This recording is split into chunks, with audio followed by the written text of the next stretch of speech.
문제 5번 문제 140페이지.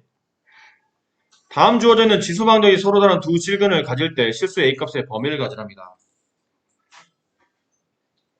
첫 번째 치환이죠. 2x제곱을 t라고 둡니다. 그럼 t값은 양수. 따라서 주어져 있는 관계식 정리해보면 t제곱 이걸 넘으면서 마이너스 2t 마이너스 a는 0이 되네요. 근데 지수방정식에서 서로 다른 두 개의 실근이라는 뜻은 이걸 치환하게 되면 t값이 양수잖아. t가 실근일 텐데 양수의 근이니까 서로 다른 두 양근이 되죠. 서로 다른 두 양근. 그럼 이게 개념적으로는 실근의 부호에 관련된 내용이니까 2차 방정식에 서로 다른 두 개의 양근이 존재하려면 판별식이 서로 달라야 되니까 0보다 커야 되고, 두 번째는 두 근의 합이 양수가 돼야 되고 두 근의 곱이 양수가 되겠죠. 판별식은 4분의 1을 쓴다면 반의 제곱 1 마이너스 AC 플러스 A 걔가 양수. 얘는 너무 당연해서 생략. 아마 해보시면 2가 0보다 크다밖에 안 되니까 그냥 확인만 하는 거고, 곱이 양수 마이너스 A가 양수. 그럼 얘랑 공통 범위를 구하시면 문제에서 원하는 A의 실근의 범위가 나온다라는 거고, 특강 6번 문제도 동일합니다. 그럼 걔는 건너뛸게요. 7번으로 갑니다. 7번. 자, 이 문제는 좀 다른 개념의 문제입니다. 비슷한 것처럼 보이지만 조금 달라요.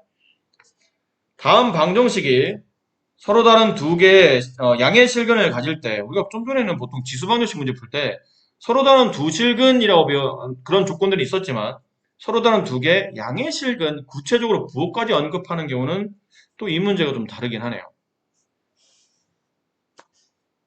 일단 이렇습니다. 5의 2의 x제곱 마이너스 5 곱하기 5의 x제곱 플러스 k는 0. 얘가 서로 다른 두 양근을 갖습니다. 근데 이제 치환이라는 걸 하죠? 그럼 5의 x제곱을 t라고 치환해야 될 테니까 t의 제곱 마이너스 5t 플러스 k는 0. 자, 이때는 위에는 서로 다른 두 양근이 여기서는 뭘로 해석되는지 봐야 되는데 t 값이 5의 x제곱이죠. 근데 x에 양수를 집어넣어요. 여기는 x 자리에 양수를 집어넣어요. 그럼 t 값은 1보다 커지죠. 왜 구체적으로 왜 1인 거예요, 선생님? x에 0 집어넣으면 5의 0제곱 1이에요. 근데 x에 0보다 큰 양수를 집어넣으면 5의 0제곱인 1보다는 이 t값이 다 커지겠죠. 이해합니까? 그럼 t는 1보다 크다가 성립해요. 그럼 따라서 밑에는 서로 다른 두 개의 양의 실근이 맞는데, 얘도 똑같이 서로 다른 두 양의 실근이 맞는데 그 t값 두 개가 있겠죠? t1, t2. 얘네 둘 다 1보다 큰 겁니다. 됐나요? 그럼 이건 다시 이제 문제가 뭘로 해석이 되냐면, 지금 주어져 있는 2차 방정식에 두 근이 모두 1보다 크다가 성립해요. 그럼 이 개념은 실근의 위치 문제로 변환이 됩니다. 그게 무슨 말이냐면, 내가 좌변을 y라고도 한번 써봅시다. 그럼 가로축은 t축이 되어 있는 상태고, 지금 이 조건이 있죠? 두 개의 t값이 모두 다 1보다 커야 되는데 이 두 개의 t값은 이 방정식을 참으로 만드는 해죠. 해니까 t축과 만나는 교점이 될 겁니다. t축과 만나는 교점. 그냥 얘를 t1이라고 얘를 t2라고 합시다. t축과 만나는 두 개의 교점이 모두 1이라는 특정 실수보다는 큰 쪽에 위치해야 된다는 뜻이에요. 문제에서 내가 원하는 그림은 이 그림이에요. 이 그림. 근데 이 그림이 성립하려면 첫 번째는 실근을 만들어야 되니까 판별식 0보다 크거나 같아야 되는데 서로 다르단 말이 있었으므로 판별식 0보다 크다고 성립하는 거고, 두 번째, 이 그림이 완성이 되려면 축의 위치 구하는 공식은 마이너스 2a분의 b죠. 그 축의 위치가 1이라는 실수값보다는 오른쪽에 있어야 됩니다. 세 번째, 그리고 축이 오른쪽에 있다 하더라도 확실하게 이 그림이 완성이 되려면 함수값, x값에 1을 집어넣어서 나오는 함수값, 그 함수값이 0보다 큰 양수값이 돼야 되겠죠. 고1 때 배운 겁니다. 판, 축, 함. 실근의 위치 문제는 이 판축함 세 가지를 따진다. 됐나요? 그냥 판별식을 푸는 거야. t제곱 마이너스 5t 플러스 k는 0. 이거를 뭐라 둔 거냐면 ft로 둔 거죠. 미식의 판별식을 쓰는 겁니다. 판별식 b의 제곱 25 마이너스 4ac 마이너스 4k 걔가 0보다 크다. 축의 위치 마이너스 2a분의 b 마이너스 2a분의 b 근데 이것도 결국은 확인밖에 안 되죠. 마이너스 2a분의 b 해보면 1보다 크다는 건 금방 확인이 되는 거야. 얘는 그냥 생략할게요. 숫자가 나오기 때문에 t에 대한 관계식이 나오는 게 아니고 숫자가 나오니까 그냥 생략한 겁니다. 함수값 f1 여기다 1 집어넣어요.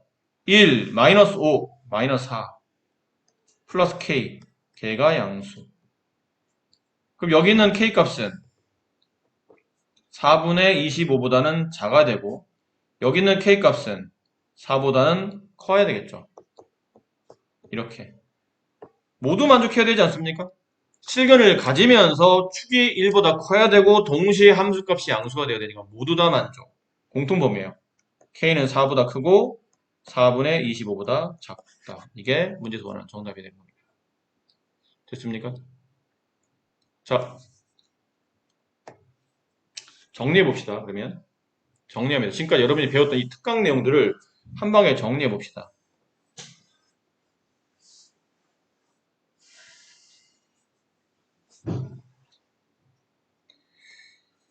지수함수와 이차함수의 관계죠. 지수함수를 적당히 치환이라는 개념을 통해서 우리는 이차함수로 변환하고 있는 중이에요. 근데 지수함수에서 서로 다른 두 실근 이 말이 이차함수에서는 뭐로 해석이 되죠? 서로 다른 두 양의 실근으로 해석이 되죠. 그랬었죠? 그래서 풀이를 뭘로 갔어야 되냐면 일단 서로 다른 두 양의 실근이 되려면 판별식이 0보다 컸어야 되고 동시에 두근의 합이 양수가 됐어야 되고 동시에 두근의 곱이 양수가 된다. 이렇게 정리가 됐었던 거죠. 근데 그런 경우도 있었는데 이 순서는 여러분이 문제 풀었던 순서대로 그냥 설명드릴게요. 중간에 보면 이런 특강 문제 중에 이런 것도 있었죠. 오직 하나의 양근 오직 하나의 실근 아마 특강 4번인가에 보면 3번인가 4번에 보면 이런 문제 있었죠. 오직 하나의 실근 이런 경우는 어떻게 됐었나요? 이런 경우는 크게 풀이가 세 가지로 나눠졌었어요. 하나는 양의 중근 치환한 상태에서 이 이차함수가 양의 중근을 가지면 됩니다. 혹은 치환한 상태에서 이차함수가 오직 지수함수가 오직 하나의 실근을 갖는다는 뜻은 이차함수가 양의 중근을 가져도 되겠지만 양근이 말 그대로 한 개면 되는 거지 않습니까? 지수함수에서 실근은 이차함수에서는 양의 근이 되는 거니까 그럼 양의 근이 하나이면 돼. 그러다 보니까 음근 하나, 양근 하나 이렇게 되는 조건 혹은 0과 음근을 갖는 조건. 그래서 풀이법은 양의 중근을 갖는 거니까 결론은 판별식이 0이 된다는 뜻이고 양근, 음근 갖는 뜻은 두 근의 곱이 음수라는 뜻이고 하나 0, 하나는 음근을 갖는 뜻은 두 근의 곱이 0이 된다는 뜻이었어요. 이렇게 문제를 해석했었죠. 그리고 좀 전에 풀었던 서로 다른 두 양의 실근. 그러면 2차 함수의 해석도 똑같아요. 서로 다른 두 양의 실근. 이 되는데 이게 지수함수에서 그 근 x값이 양수이다 보니 치환을 했었던 뭐 2의 x제곱이든 3의 x제곱이든 어차피 밑이 1보다 큰 양수일 테니까 밑이 어쨌든 양수일 테니까 이 값 자체 t값은 전부 다 이 t값은 전부 다 뭐보다 커지냐면 1보다 커지죠. 그렇죠? 그래서 해석을 다르게 하다 보니까 따라서 두 양의 실근이 모두 1보다 크다 라고 해석이 된다는 뜻이에요. 개념이 이렇게 접근이 된다는 뜻이죠. 그러니 풀이를 일단 실근 갖는 조건 판별식이 0보다 크다. 근데 서로 다르니까 등호는 뺀 겁니다. 서로 다르단 말이 없으면 등호를 붙여야 돼요. 그리고 두 근이 모두 양수가 되려면 축의 위치 마이너스 2a분의 b가 1보다는 크다. 함수값 f1의 값이 양수가 된다. 이렇게 정리되더라는 거죠. 됐나요? 이해하셨어요? 그리고 1번 첫 번째와 두 번째 조건은 문제를 풀 때 사용되는 풀이법은 2차 함수의 실근의 부호라는 단원이 문제풀이에 적용이 되는 겁니다. 근데 밑에는 이 문제는 2차 함수에서 배웠던 실근의 위치라는 개념이 적용이 되는 거예요. 마지막 문제풀이에서 개념이 완벽히 달라지는 겁니다. 서로 다른 개념으로 문제를 풀어야 되기 때문에 위아래 여기 나왔던 이 정리들을 다시 확인을 꼭 해보시고 문제를 접근하셨으면 좋겠네요. 아셨습니까? 네. 함수의 활용 파트는 지수함수에 활용할 때 뭐를 배웠었냐면 지수방정식, 지수부등식, 그 다음에 지수의 활용 문제를 배웠죠. 비슷한 패턴으로 흘러가는데 로그 방정식, 로그 부등식, 그 다음에 로그 문제에 대한 로그함수에 대한 활용 문제 이렇게 넘어갑니다.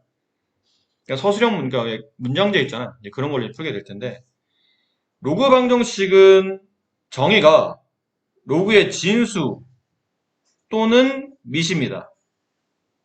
진수 또는 밑에 미지수를 포함하고 있는 방정식, 걔를 로그 방정식이라고 부릅니다. 그러니까 진수나 밑에 미지수를 가지고 있는 방정식, 로그 방정식. 근데 여기다 옆에다 하나 더 써놓을까요? 문제를 풀 때 얘는 항상 뭐에 주의해야 되냐면 문제풀이 첫 번째 시작에 항상 이게 습관을 들여야 돼요. 자꾸 놓치니까. 진수 조건 있죠? 진수가 0보다 크다라는 이 조건을 꼭 명시합니다. 이거 써놓고 시작해야 된다는 얘기예요. 아니면 중간에 이제 문제 풀다가 어떨 때는 크게 문제 없을 때도 있거든요. 문제 조건이 어차피 진수가 양수라 굳이 뭐 내가 조건을 안 달아도 되는 결과적으로 보면 그럴 수도 있는데 나중에 답 골라놓고 보니까 답이 안 맞을 때가 있어요. 보면 내가 진수 조건을 생각 안 하고 문제를 풀다 보니까 나중에 답이 안 맞는 경우가 있기 때문에 로그 방정식이든 로그 부등식을 문제를 풀 때는 항상 진수가 양수라는 조건을 꼭 처음에 문제를 명시해놓고 시작하는 게 좋더라라는 거죠. 자, 풀이는 문제를 보면서 같이 설명드릴게요.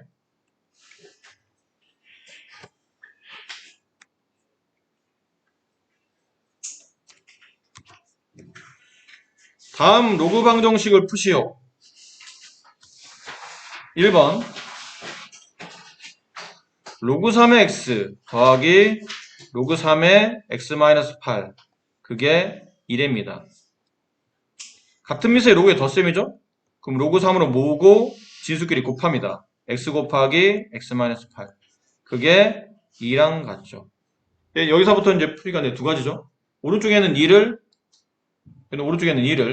로그 3의 제곱으로 바꾸어서 여기는 진수값과 여기는 진수값이 서로 같아야 이 로그 값이 서로 같겠죠. 이렇게 풀거나 아니면 지수를 바꾸시면 돼요.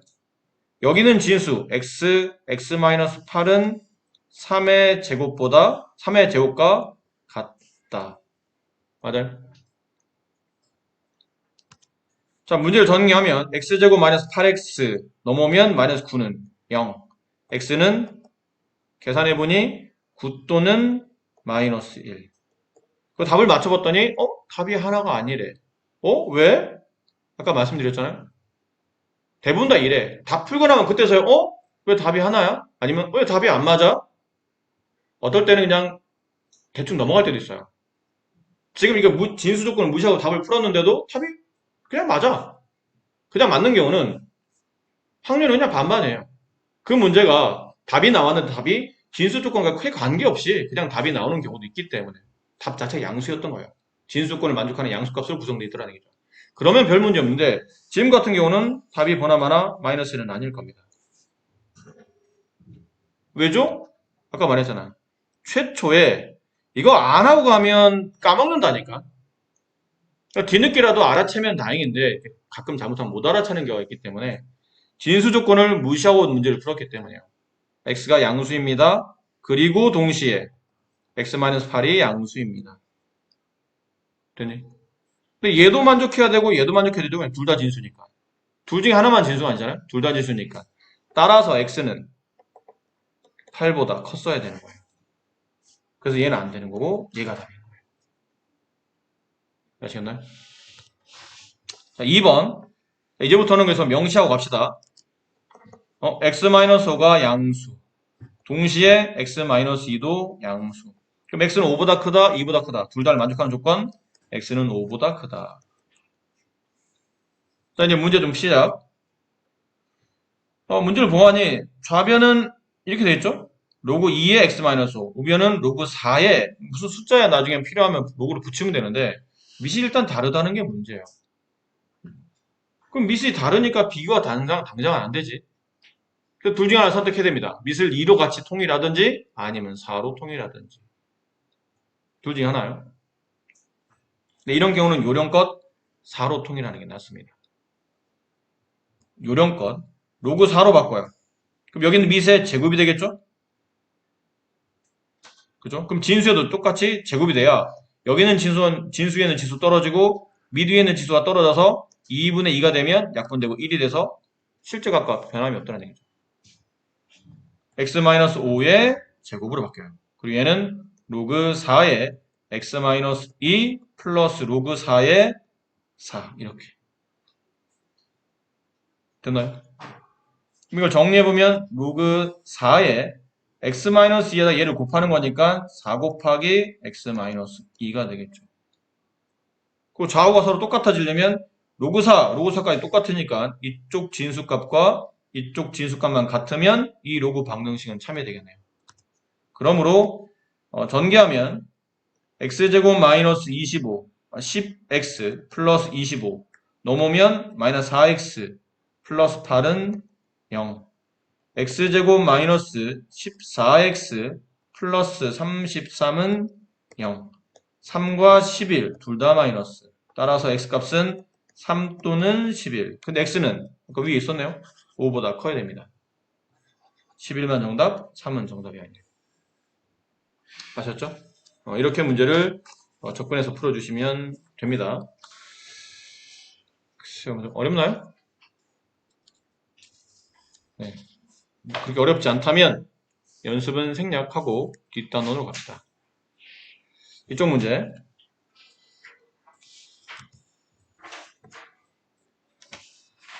네, 다음 방정식을 푸시오.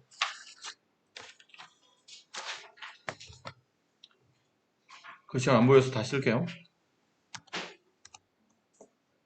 로그 3의 x의 제곱 마이너스 로그 3의 x의 세제곱 플러스 2는 0. 처음에 로그 할 때 아마 말씀드렸던 것 같은데 로그 a의 b의 n제곱과 로그 a의 b의 n제곱은 다른 겁니다. 그렇죠? 여기는 얘는 앞으로 떨어질 수 있느냐 없느냐. 얘는 떨어지는 게 아니죠. 같은 놈을 두 번 곱한 거기 때문에 떨어질 수 있는 숫자가 아니에요. 그리고 여기는 n은 짝수이면 함부로 떨어뜨리면 안 됩니다. 단 b가 상수일 때는 상관이 없는데 b가 상수가 아닌 문자일 때는 이거 함부로 떨어뜨리면 안 된다고 그랬죠. 그때 한번 기억하세요?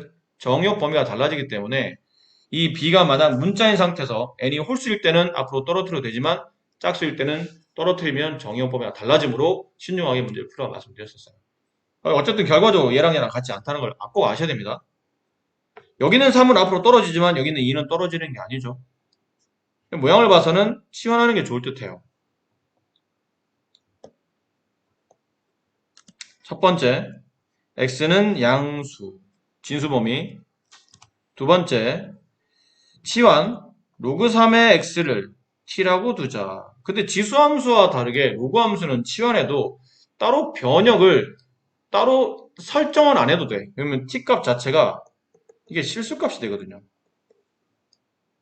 왜냐면 로그 3의 x의 그래프를 한번 보실래요? 로그 3의 x의 그래프를 그리라 그러면 이렇게 그려주죠. y는 로그 3의 x. 진수값은 양수가 되겠지만 로그 값인 함수 값은 결론 모든 실수값이죠.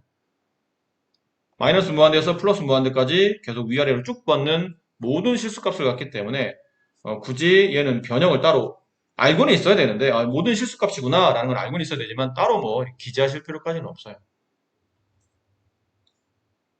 그럼 식이 t제곱 마이너스 앞으로 3은 떨어지겠죠. 얘는 3t 플러스 2는 0 이렇게 돼요.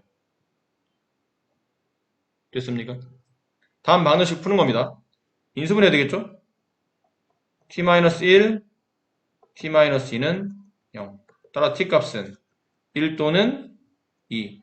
근데 t값은 실수라고 그랬으니까 둘 다 가능하겠죠? 둘 다 가능한 값이에요. 따라서 t가 1일 때 결론은 로그 3의 x가 1이란 뜻이니까 그러므로 x는 3이 되겠네요. t가 2일 때 로그 3의 x가 2이므로 따라서 x는 3의 제곱인 9가 되겠죠. 근데 나와 있는 x값이 모두 다 양수여야 되는데 모두 다 양수네요. 따라서 x는 3 또는 9 모두 다 정답이 되는 겁니다. 2번 문제. 로그 2의 x, 로그 2의 2분 x. 저건 좀 분리가 좀 필요하죠? 로그 2의 2 더하기 로그 2의 x. 앞쪽 가로는 이렇게 분리할 수 있고요. 뒤쪽 가로는 로그 2의 x 빼기 로그 2의 2. 같은 밑의 로그는 진수를 곱한 거고 같은 밑의 로그의 뺄셈은 진수를 나눗셈 한 겁니다. 그게 3. 됐나요? 첫 번째, x는 양수. 진수 조건이죠? 2x가 양수, 2분의 x가 양수. 어쨌든 x는 양수. 두 번째, 지금 이제 치환, 로그 2의 x를 t라고 둡시다. 그럼 t는 모든 실수값. 식 자체는 1 플러스 t 곱하기 t 마이너스 1은 3. 앞에 있는 걸 합차죠? 전개하면 t제곱 마이너스 1이 넘어가면 플러스 4가 돼요. 따라서 t값은 플러스 마이너스 1이 되죠. t는 실수, 둘 다 답이 됩니다. 1도 답이, t값 1도 되고 마이너스 1도 일단 답이 돼요. 여기까지는 답이 된다는 뜻이죠. 2네요. 네. 따라서 t값은 t가 누구였나요? 로그 2의 x. 그게 2가 되거나 아니면 로그 2의 x가 마이너스 2가 되거나. 그럼 여기서 x값은 4. 여기서 x값은 4분의 1. 됐죠? 근데 둘 다 양수인가요? 조건 이거였죠? 둘 다 양수인가요? 네, 둘 다 양수네요. 그래서 둘 다 모두 다 답이 성립한다. 이건 연습 한번 해볼까요? 네, 아무도 안 하고 그러니까. 네, 밑에는 연습 문제 가볍게 298번 정도만 빨리 하고 진행합시다.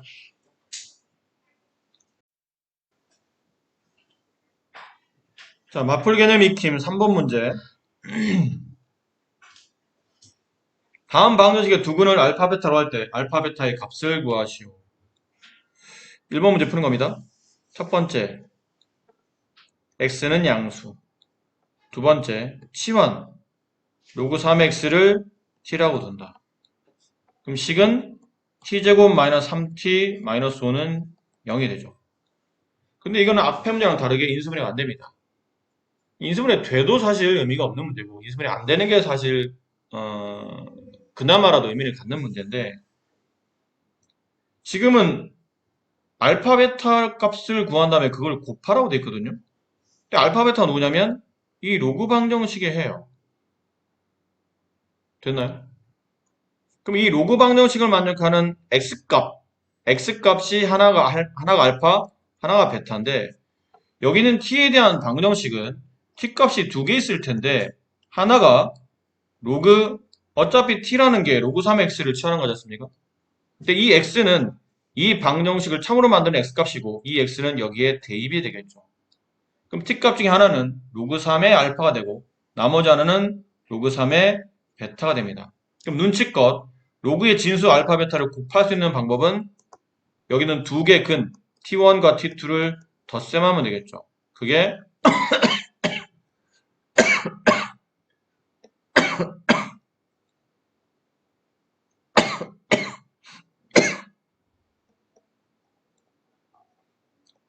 네, 그게 로그 3의 알파와 로그 3의 베타를 덧셈하는 뜻이고 덧셈하게 되면 로그 3의 알파 베타가 나옵니다. 근데 이 2차 반식의 두 근의 합은 근과 계수의 관계에 따라 마이너스 1분의 b 3과 같죠. 이 로그식을 푸시면 돼요. 따라서 알파 베타는 3의 세제곱 27이 정답이죠. 2번 문제 로그 5 플러스 로그 x 곱하기 로그 x 플러스 로그 2 곱하기 로그 x 빼기 3은 0. 첫 번째 x는 양수, 진수 조건입니다. 두 번째 t1 로그 5 플러스 t 플러스 로그 2 t 마이너스 3은 0. 분배하죠? t제곱 마이너스 로그 5 곱하기 t 플러스 잠깐만요. 얘랑 얘랑 붙여서 계산해야 되겠네요.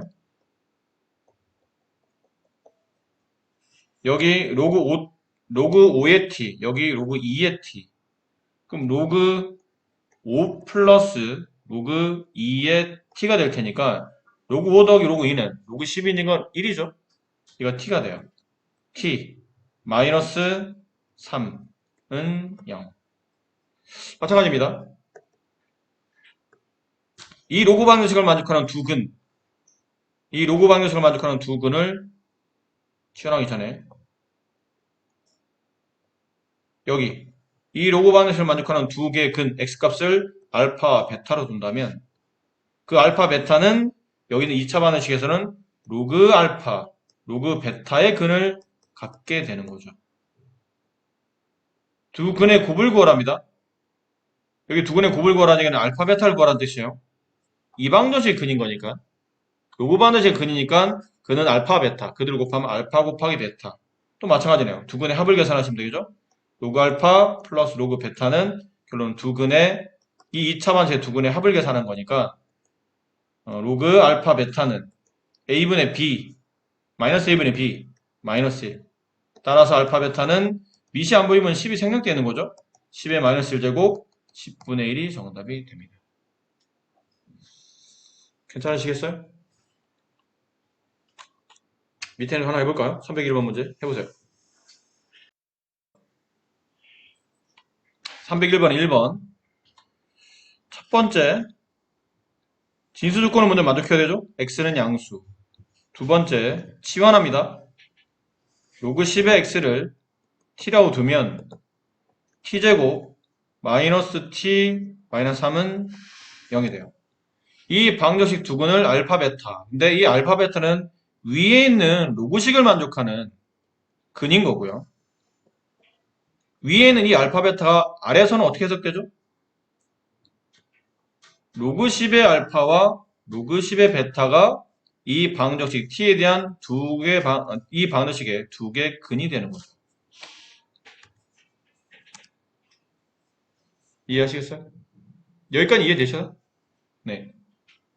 그럼 정리해보면 따라서 t1 더하기 t2는 로그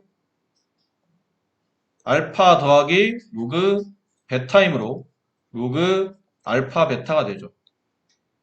근데 이 값이 누구랑 같으냐면 1과 같으네요. 얘가 1과 같아요. 따라서 알파 베타의 값은 10이 되겠네요. 되셨죠? 저 문제를 풀려고 하는데 잘 글씨가 안 보여서요.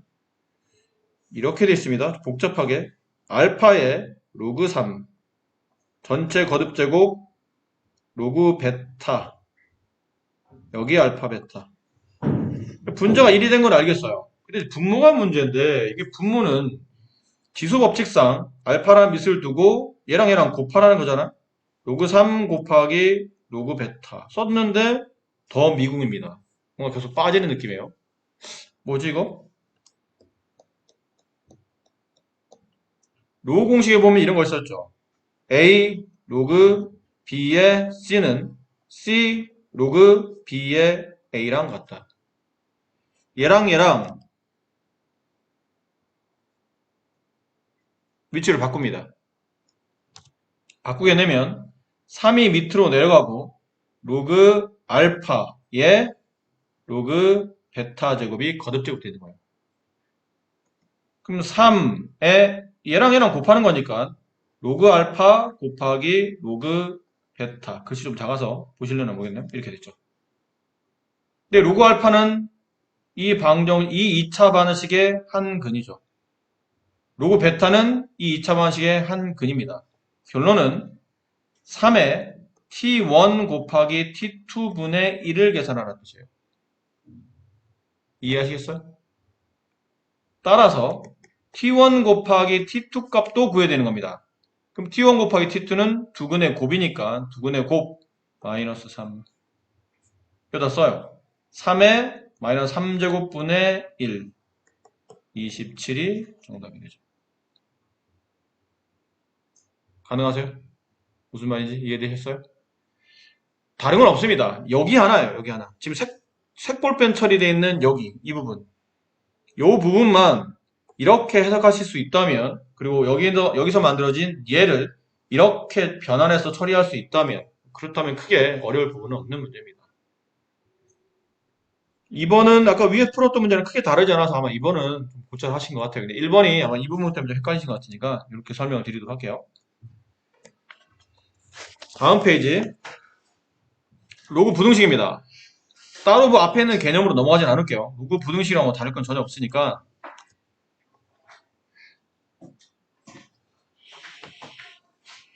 같은 밑의 로그의 덧셈이죠. 첫 번째 항상 진수를 쓴다. x가 양수다. x-3이 양수다. 따라서 둘 다 만족하는 x가 3이 정답, 3보다 크다가 일단 진수 조건이다. 두 번째, 같은 밑의 로그를 덧셈했죠?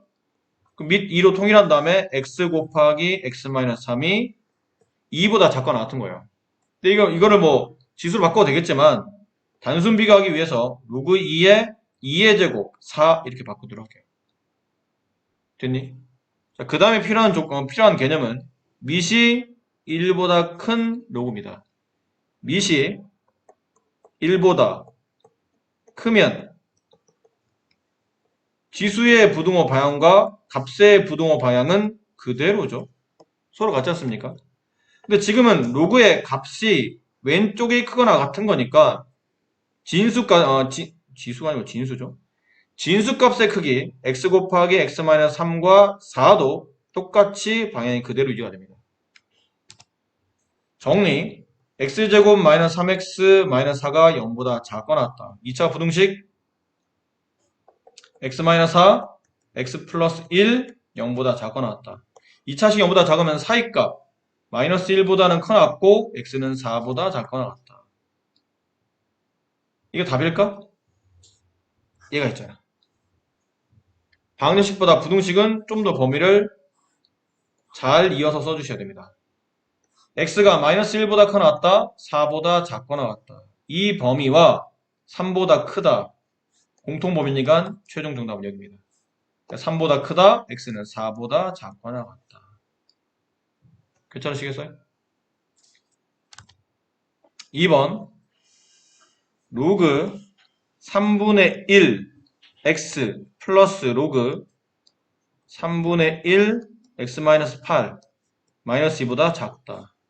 첫 번째, x가 0보다 크다, x-8이 0보다 크다. 따라서 x는 8보다 크다. 두 번째, 치환. t.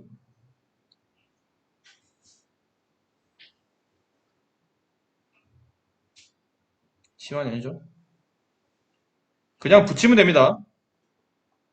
로그 3분의 1. 글씨를 잘못 봤어요. 이렇게 된 거죠? 여기는 로그 3분의 1에 3분의 1에 마이너스 2제곱이니까 이거 얼마가 되는 거예요? 9가 되는 겁니다. 됐습니까? 자, 문제 마무리. 밑이 1보다 작다. 그러면 진수의 부동호 방향과 로그 값의 부동호 방향은 반대가 되죠. 반대로 취합니다. 그럼 이쪽은 지금 로그 값은 오른쪽이 크다고 되어 있지만 실제로 진수 값인 x 곱하기 x-8과 9의 범위는 반대로 커지는 겁니다. 정리. x제곱 마이너스 8x 마이너스 9는 0보다 크다. 인수분해. x-9 x 플러스 1이 0보다 크다.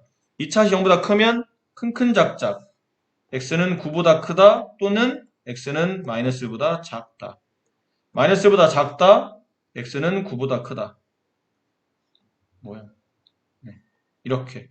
근데 지금 문제 조건에 보면 x는 8보다 크다죠. 8보다 크다. 공통범위는 여기가 겹친다. 따라서 x는 9보다 크다. 자, 이렇게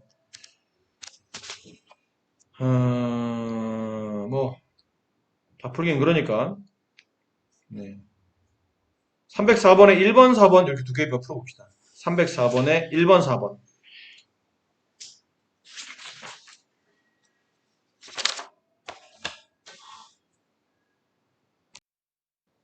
자, 모든 실수 개념 6번 문제. 모든 실수 x에 대하여 다음이 성립할 때 실수 a값의 범위를 구합니다. 모든 실수 부등식이 항상 성립. 절대 부등식? 그런 냄새가 진하게 확 나죠. 근데 이건 좌변을 잘 보면 로그가 포함되어 있긴 하지만 로그 2의 a라는 거는 숫자일 뿐입니다. 문자가 아니에요. 아직도 로그를 문자로 생각하시면 안 됩니다. x에 대한 2차 부등식입니다. 근데 x에 대한 2차 부등식이 절대적으로 성립하는 부등식일 때는 좌변을 y, 우변을 y라고 둔 다음에 포물선과 x축의 관계를 보죠.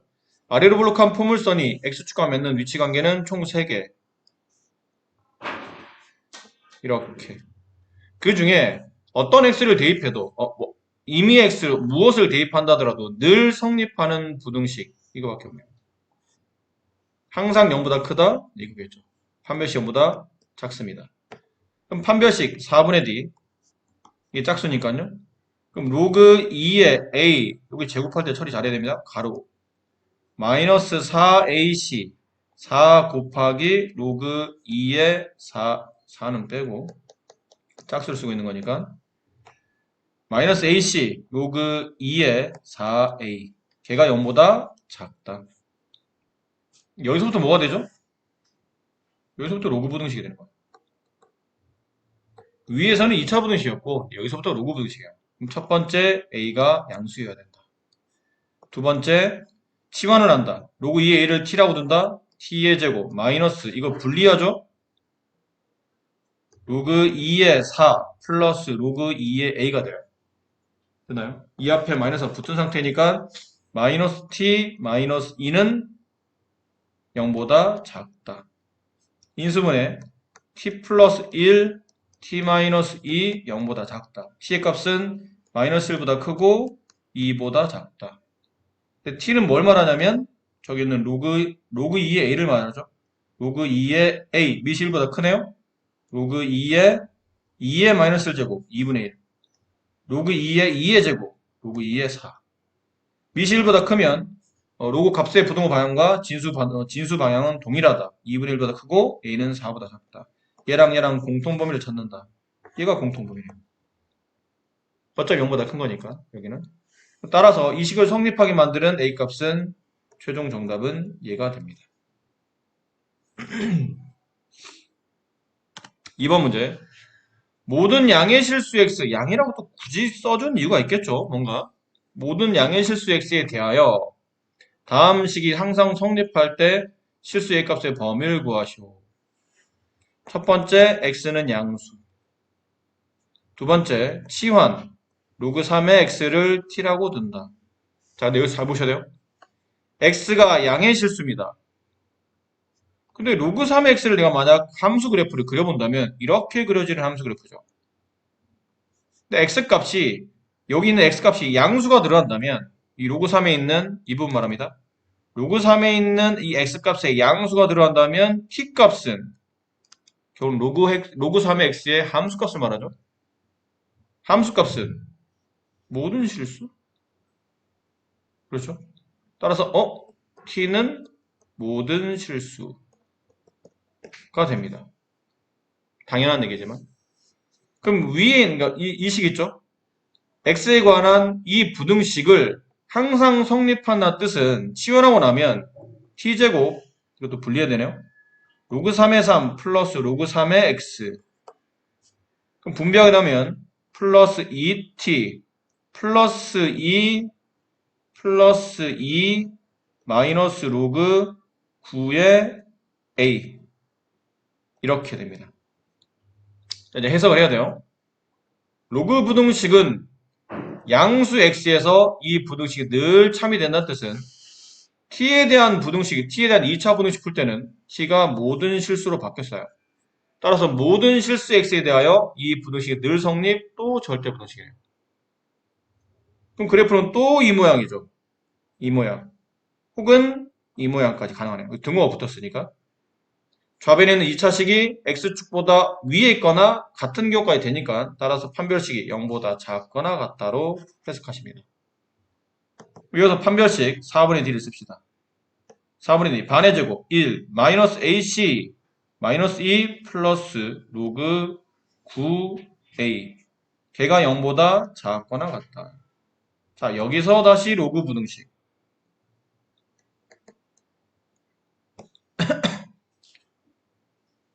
일단 a는 양수. 두 번째, 얘는 뭐 굳이 어디까지 마시고 얘만 남기고 얘네 일로 넘길게요. 넘기면 1이 되죠. 그럼 1은 로그 9의 9랑 같으니까 밑이 1보다 크다면 진수 방향은 로그 바닥과 똑같다. a는 9보다 작거나 같다. 따라서 0보다 크거나 같은 a값, 9보다 작거나 같은 a값, 작거나 같은 a값, 공통범위는 이 범위. a의 범위는 0보다 크고 9보다 작거나 같다. 이해하시겠어요? 밑에 있는 연습 문제 좀 해봅시다. 310번 문제 해보세요.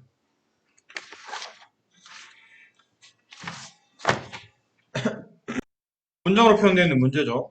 문자와 상호 관계를 잘 보도록 합시다. 소리 크기 A, 소리의 세기 I, N은 다음과 같은 관계가 성립하고 소리의 크기 A 값이네요. 그 대화는 소리의 세기 이걸 구하라는 거죠. 뭐 다른 걸 두시든지 그냥 I로 두시든지 그는 뭐 편한 대로 하세요. 나와 있는 대로 쓰시든지. 그럼 식을 쓰면 1번은 A가 60 10 곱하기 로그 10의 마이너스 12제곱 분의 I. 이때 I 값 구하라는 얘기죠. 양변을 10으로 나누면 로그 10의 마이너스 12제곱 분의 i는 6. 따라서 10의 마이너스 12제곱 분의 i는 10의 6제곱 같고 양변에 얘를 곱하죠. 10의 마이너스 12제곱. 그럼 i는 10의 마이너스 6제곱. 10의 6제곱 분의 1. 이만큼 소리의 세기를 가지고 있을 것이다. 이런 표현이고요. 밑에 어떤 지역 주민들이 오염된 하천의 수질을 개선하기 위해 적극적인 운동을 벌여서 어쩌고저쩌고 매년 여기요. 매년 5%씩 낮아져요. 뭐가? 생물학적 지표가. 자, 그러나 하천의 생태 환경이 완전히 회복되기 위해서는 생물학적 지표가 현재 절반 이하가 되어야 된답니다. 현재 절반 이하. 현재를 내가 만약에 현재 생물학적 지표를 A라고 한다면 그 절반이니까 A 곱하기 2분의 1을 말하겠죠. 같은 속도로 매년 수질 개선이 된다면 몇 년이 지나야 이렇게 됩니까? 현재 생물학 지표 A. 이거 저번에 원리학교 때 했던 것 같아요. 매년 5% 증가. 뭐 어떻게 풀었죠? A가로 1 플러스 100분의 5의 전체. 몇 제곱은 그 연수를 말하죠. 연수를 그냥 n년이라고 한다면 n년. 이건 증가잖아. 그럼 감소는 어떻게 해? 더하지 말고 빼면 되잖아. 이걸 더하지 말고 빼시면 됩니다. 그럼 증가와 감소 나타나는 거죠. 그럼 1 마이너스 100분의 5의 전체 n제곱 했더니 이게 n년 후 매년 5%씩 줄어드는 n년 후 생물학적 지표가 됩니다. 그 지표가 현재 지표의 절반 이하가 될 때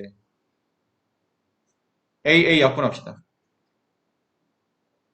그러니까 딱 보니 계산이 불편하니까 양변 로그를 취해야 되겠죠. 그럼 n이 앞으로 떨어지면서 n 곱하기 로그 1 마이너스 100분의 5면 0.95가 되겠네요.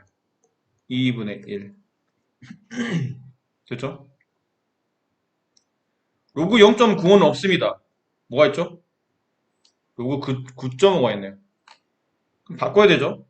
n 가로 로그 9.5와 0.95의 관계입니다. 로그 0.95는 로그 9.5의 10분의 1, 10의 마이너스 1제곱을 곱한 거죠. 그럼 얘는 로그 9.5 플러스 로그 10의 마이너스 1제곱이니까 마이너스 1 플러스 로그 9.5, 0.98. 그게 2분의 1, 0.5를 말하겠죠? 됐나요? 따라서 n값은 이게 얼마야? 마이너스 0.02, 0.5. 됐죠?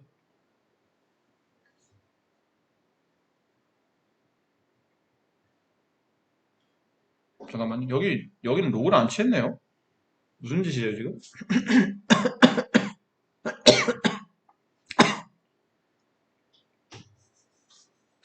아, 이놈 기침 진짜.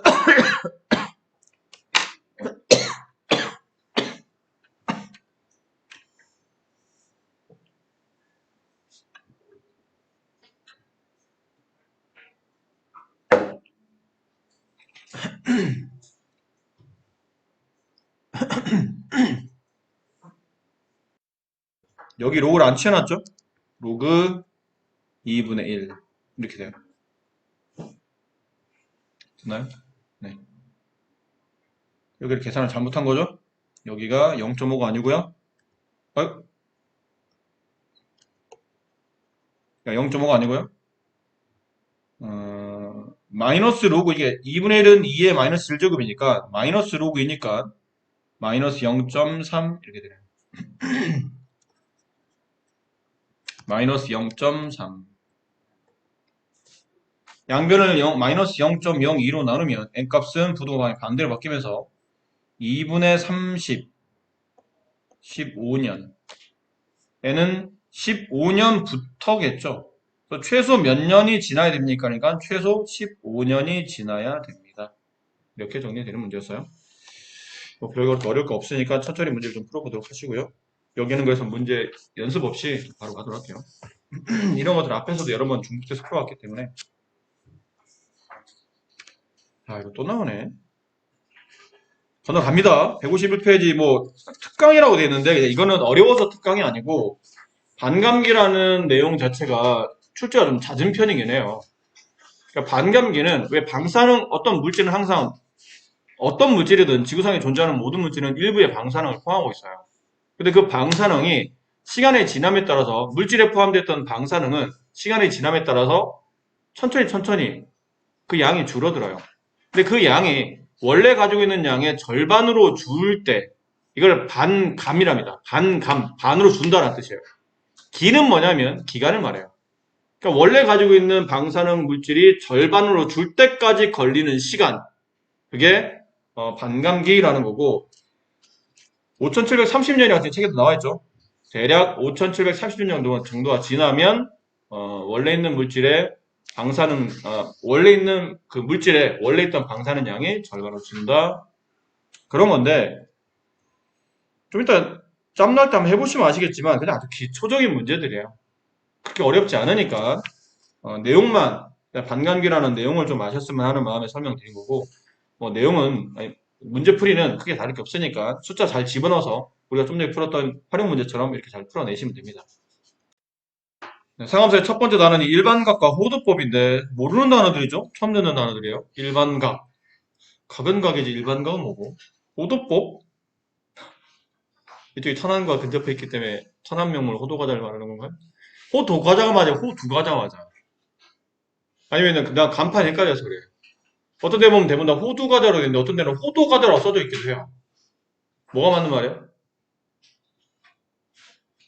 니 모르는구나. 알겠어요. 혹시 아는 사람 있을까봐? 내가 호두, 어쨌든 이 과자 굉장히 좋아하거든요. 내 팥을 굉장히 좋아해요.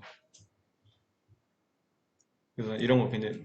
교수님, 아이스크림도 팥 있는 것만 먹어. 웬만해서는. 안에 이제 팥이 들어있는, 팥당금이 들어있는. 그 내가 좋아하는 게 단팥빵, 이름 굉장히 좋아합니다. 찹쌀 모찌. 모찌가 일본 말이야? 일본 말이야? 그 우리나라 말은 뭐야? 뭐라고 해야 돼, 모찌를?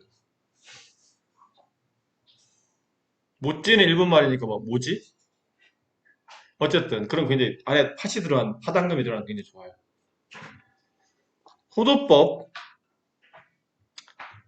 지금 말씀드릴게요. 호도법은 호의 길이를 이용해서 각도를 재는 방법을 호도법이라 불러요. 굳이 그렇게까지 각도를 재야 되나 싶은 생각이 들긴 하는데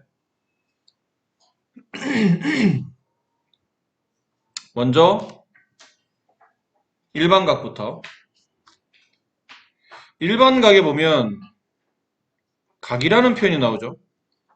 여러분이 각을 모르지 않는다고 생각하는데 모르는 사람이 은근히 많습니다. 각이 뭐냐 물어보면 대답을 잘 못해요. 각은 이미 한 점에서 서로 다른 두 개의 반직선으로 이루어져 있는 이 도형을 각이라 불러요. 각도 도형입니다. 이게 각이에요. 에이, 선 각은 이게 아니고 이게 각이죠. 이거는 각의 크기를 말합니다. 두 반직선이 벌어져 있는 정도, 그 정도를 각의 크기라고 부르죠. 됐나요? 이게 각의 크기입니다.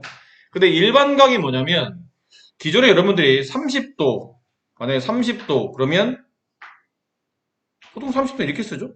30도, 30도 이렇게 쓰잖아. 근데 이 30도라는 게 사실 얼만큼 회전해서 이 각이 만들어졌는지 알 수 없기 때문에 이 앞으로는 일반각은 이 각이 회전한 전체 운동량을 다 따지는 게 일반각입니다. 무슨 말이냐면 보통 여러분 각을 나타낼 때 이제는 일반각이니까 각을 표현하기 위해서 각의 위치를 수직선상에 나타냅니다. 좌표 표면에 나타내요. 그리고 보통 아까 말한 두 개의 반직선 중에 하나는 움직이지 않습니다.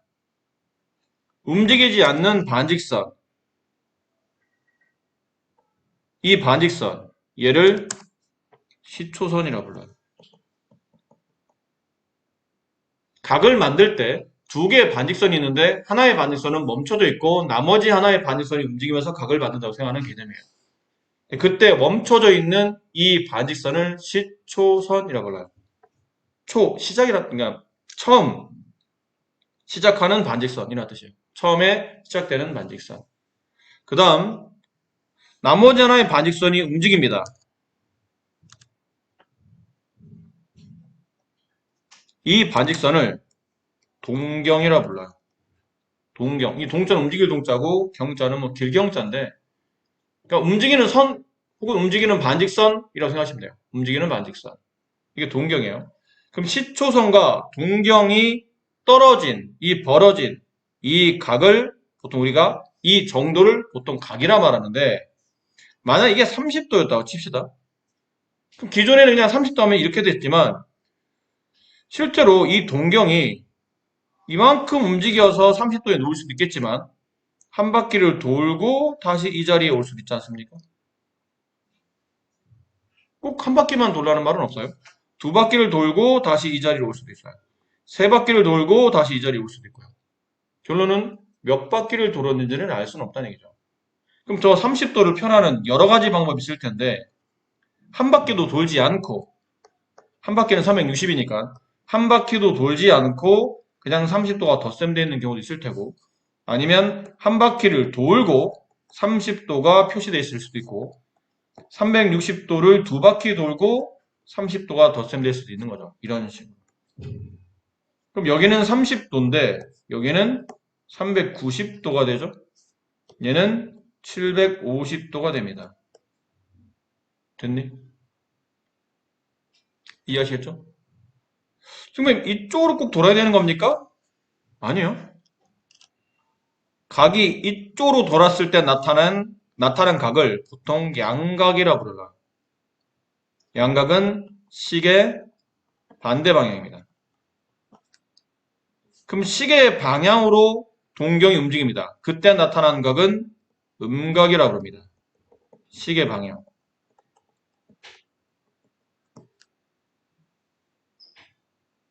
이해하겠나요?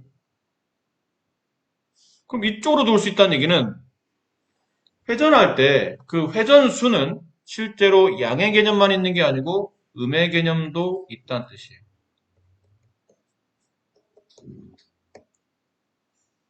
그때는 30이 아니겠죠, 여기는? 아이고. 이때는 30이 아닐 겁니다.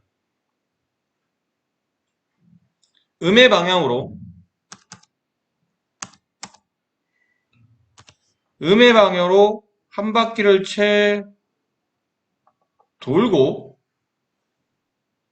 아니 맞아요. 음의 방향으로 한 바퀴를 돌고 다시 양방향으로 30을 가는 거니까 이렇게 쓰시면 돼요. 그럼 이 각은 마이너스 270도가 뭔 소리야? 계산을 못해? 마이너스 330도가 되겠죠. 이해하나요?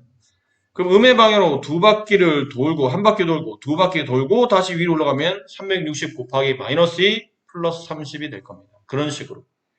다음처럼 어떤 주어져 있는 이 각을 360 곱하기 n 플러스 r 플러스 세타로 합시다. 세타. 이 세타는 보통 앞으로 각을 쓸 때 많이 쓰이는 표현이에요. 이렇게 표현하는 이 방법을 일반각이라 말합니다. 일반이라는 단어는 모두 다 쓰이는 게 일반이잖아요.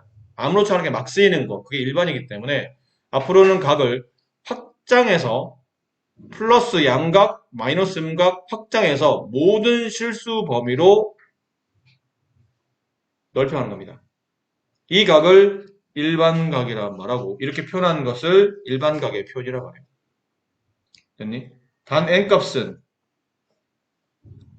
정수에 포함되어 있는 원소가 되겠죠. 자연수 0, 마이너스 자연수. 거기 표현된 숫자들이 여기 있는 n값, 360에 곱해져 있는 n값이 될 겁니다. 아시겠죠?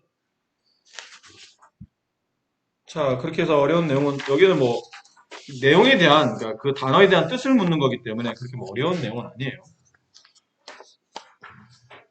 자, 그리고 앞으로 우리가 각을 표현할 때 그 각을 무한히 확장해서 일반각이라 표현하기로 했는데 그러다 보니까 보통 시초선은 어디가 되냐면 x축의 양의 방향이죠. x축의 양의 방향. 얘가 보통 시초선이 돼요. 그 동경이 움직이겠죠? 동경이 움직였는데 여러 번 회전을 해. 양쪽으로 움직이든 음쪽으로 움직이든 여러 번 회전을 하든 회전을 하지 않든 동경이 이렇게 놓입니다. 놓여있는데 이 동경이 일사분면에 놓여있죠? 그럼 그때 벌어져 있는 이 각을 제1사분면의 각이라 불러요. 1사분면의 각. 동경이 여기 놓이면 이 각은 2사분면 각이 돼. 오해하지 마라. 이게 각이 아니야. 이게 각이 아니고 항상 이게 기준이에요. X축의 양의 방향. 시초선을 기준으로 이렇게 회전했을 때 이 동경이 회전한 이 회전량을 앞으로는 각이라 불러요. 몇 바퀴 굴러서 여기를 왔는지 모르겠지만 어쨌든 이게 각이 아니고 얘가 각이라는 거야. 알겠어요? 이 부분이 각이 되는 겁니다. 여기 아니에요. 얘가 각이 된다. 근데 동경이 2, 4분면에 만약에 놓이게 되면 그때 만들어진 일반각을 제 2, 4분면의 각이라고 부르고 동경이 만약 3, 4분면에 있으면 제 3, 4분면의 각 4, 4분면에 있으면 4, 4분면의 각이라고 불러요. 그러니까 동경이 놓여있는 4분면의 각 그게 4분면의 각이 된다. 하고 그 내용이 크게 어렵지는 않고요. 자, 호도법으로 갑니다. 호도법. 갑자기 훅 넘어가네. 원래 연습 문제 좀 풀고 가야 되는데. 연습 문제 풀고 갑시다. 호도법은 약간 분리된 개념이니까 먼저 어디를 보냐면요. 거기 168페이지 보세요.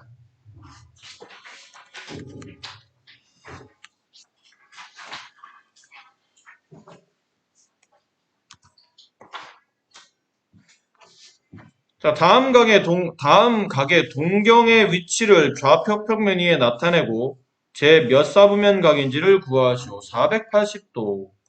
480은 360 곱하기 1 플러스 120도. 이렇게 되겠죠? 이 동경의 위치를 좌표 평면에 나타내라지 않습니까? 그럼 여기서부터 일단 한 바퀴를 돌아. 근데 멈추지 않고 한 바퀴 돌고 난 다음에 120도만큼 90 플러스 30도니까 이 정도? 됐나요? 이렇게 움직인 겁니다. 이게 양각인 480도에 대한 표현이에요. 아시겠죠? 360 돌고 120만큼 더 같은 거죠. 그래서 동경이 여기 놓여있기 때문에 이 각은 제2사분면의 2사분면의 각이라고 불러져요. 아셨죠? 960을 또 360으로 나누면 될 겁니다. 근데 마이너스 780은 어떻게 합니까? 360 곱하기 얼마 해야 되나요? 360 곱하기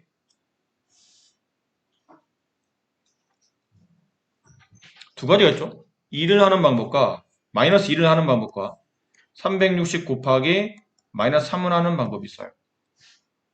근데 보통 일반각 뒤에 붙는 그 각을 표현할 때 360 곱하기 n 플러스 알파 할 때 보통 이 알파는 책 앞에 잠깐 펴보실래요? 거기 건너가는 것 같던데.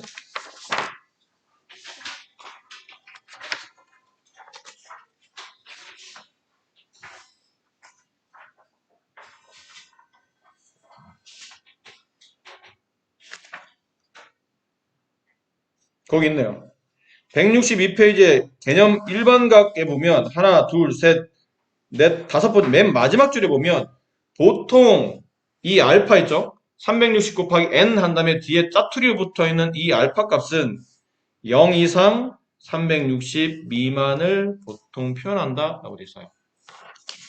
그러니 거기다 잘 보이게 뭐 이렇게 박스 하나 해놓으세요. 네. 자, 그러니 여기 있는 각을 만약 이렇게 표현하게 되면 얘는 마이너스 720이 되죠. 뒤에 마이너스 60이 붙어야 돼요. 근데 알파 값이 여기 범위에 들어간다고 보기엔 좀 어렵죠.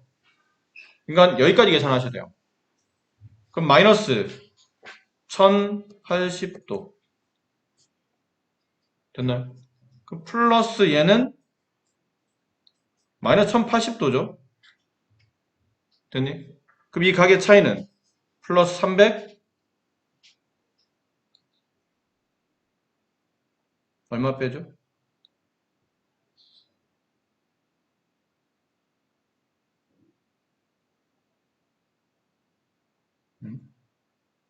1080이 아닌가 봐. 맞아? 1080? 맞구나. 곱셈도 안 돼. 1080 맞아요. 빼면 330 이렇게 되겠네요. 그럼 마이너스 1080 발음도 안 돼. 마이너스 1080에 330을 더하면 이렇게 되죠. 마이너스 780. 마이너스 1080에 360, 330 더한데 이 위에 있는 이 각보다는 아래로 표현되는 이 각이 좀 더 일반각 표현에 일치한다는 뜻이에요. 이렇게 보통 나타낸다. 위 거는 잘 안 나타내고 아래 걸로 나타낸다. 물론 위도 마이너스 780을 나타내는 각의 일부긴 한데 보통 일반각으로 나타내시고 그러면 위보다는 아래에 있는 표현을 쓴다라는 얘기죠. 아시겠나요? 당연히 이런 건 시험에 안 나옵니다. 나올 리가 없죠. 나온 다음에 이제 이런 문제들은 좀 나올만 해요.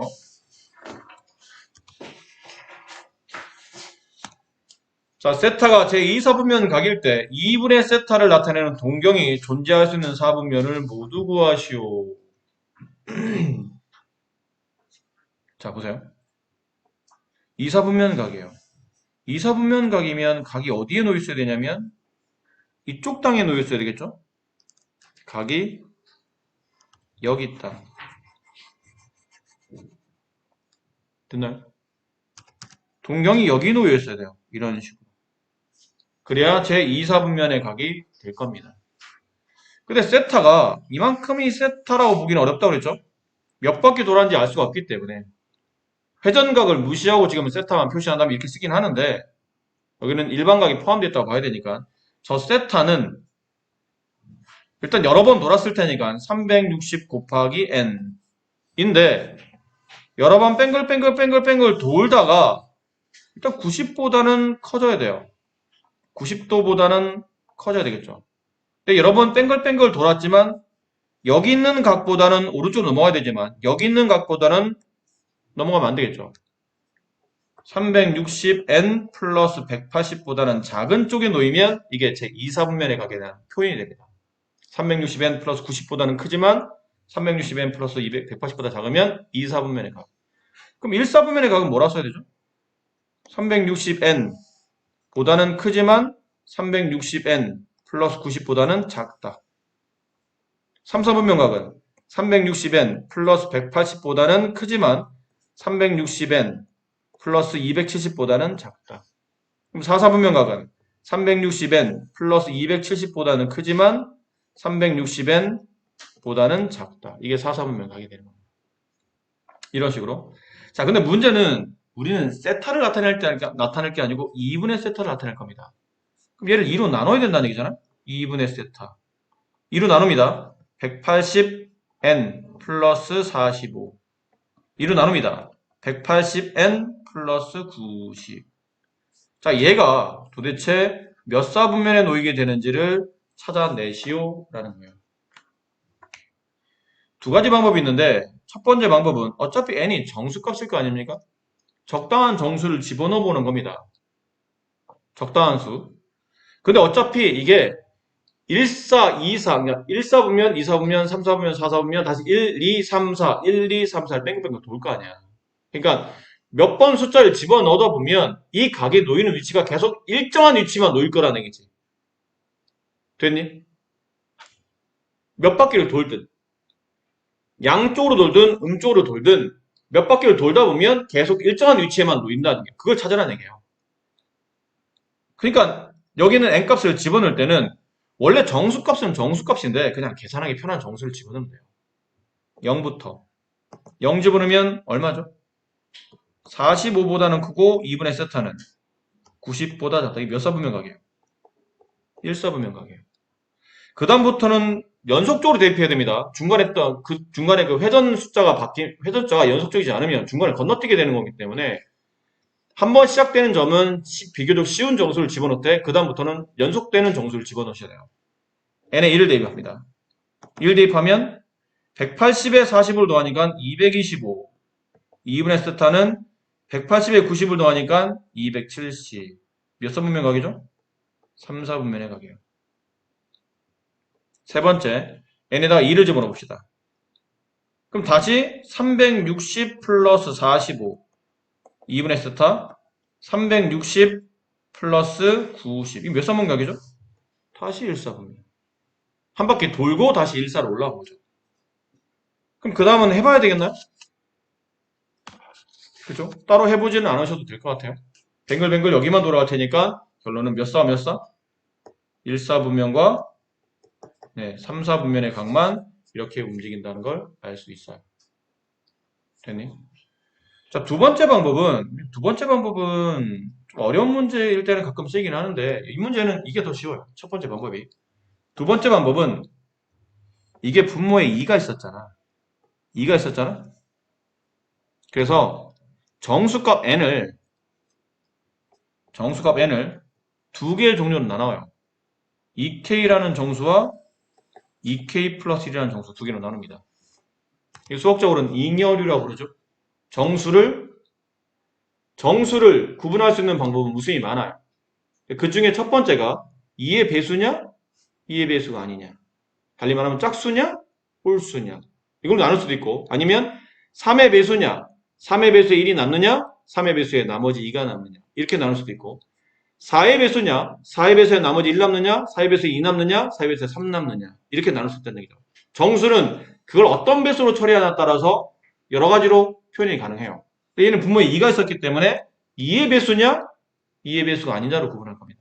그러니까 짝수냐, 홀수냐로 정수를 구분할 거라는 얘기죠. 이해하겠어요? 이거 말고는 없잖아. 만약에 2로 나눈 2의 개념, 2의 배수의 개념을 본다면 둘 중에 하나겠죠. 짝수 아니면 홀수. 정수는 그 개념일 테니까. 물론 이 짝수 홀수에는 양의 짝수, 음의 짝수 다 포함되는 겁니다. 첫 번째 n에 2k를 대입해 봅시다. n에 2k를 대입합니다. 여기다 n 대신에 2k를 대입해요. 그럼 360 곱하기 2k 플러스 90 보다 크고 어디다 대입하는 거야 지금? 왜 여기다 대입해? 우리 2분의 세트하고 있잖아. 여기다 대입해야지. 2k를 대입하면 360k 플러스 45보다는 크고 2분의 세타는 360k 플러스 90보다는 작다. 이게 몇 사분면각이죠? 어차피 여기는 k 값들도 정수잖아.